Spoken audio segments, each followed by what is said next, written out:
اغلى خبطتين في مصر، مش علشان منظره، علشان توفير الكهرباء وعلشان مطبخك يبان مودرن وعصري.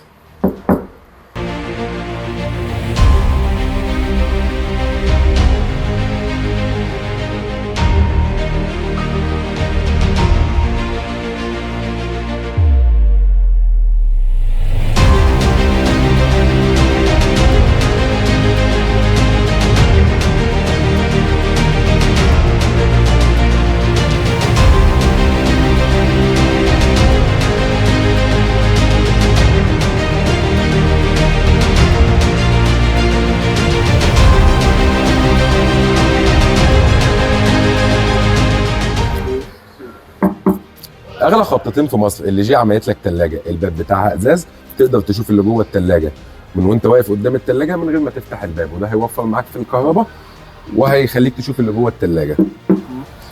كمان من الاسباب اللي تخليك تنزل تشتري الثلاجه دلوقتي ان اللي جي عملت لك ديسبنسر ميه في الثلاجه بخاصيه اليو في نانو.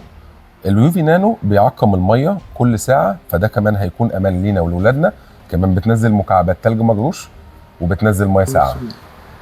كمان اللي جي عملت لك هايجين فريش، وده فلتر بيزيل الروائح الكريهه وبيقتل البكتيريا بنسبه 99.9%، فبالتالي الثلاجه صحيه لينا ولولادنا.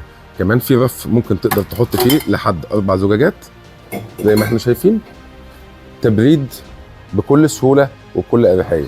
كمان لوحه التحكم بتاعه الثلاجه تاتش، تقدر تشغلها عن طريق الموبايل، عن طريق الواي فاي، بتنزل برنامج ال جي ثانك يو، وتقدر تشتغل في خاصيه التبريد السريع لو محتاج تبرد حاجه بسرعه. من اهم مميزات الثلاجه ان فيها الدور كولينج، تبريد للباب، وده بيوفر معانا في الكهرباء. بالاضافه ان الموتور بتاع الثلاجه بيشتغل بالاي اي انفرتر، يعني صوت اهدى وكهرباء اقل. انا كمصمم ديكور بنصح بثلاجه ال جي انستا فيو. قولوا لي في الكومنتات ايه اللي ممكن يمنعك ان انت تجيب ال جي انستا فيو في بيتك بعد كل الامكانيات اللي انا شرحتها لك في الحلقه دي والمميزات الجميله اللي موجوده في انستا فيو. ال جي انستا فيو النهارده معانا في حلقه النهارده بتاخد ختم الجبل.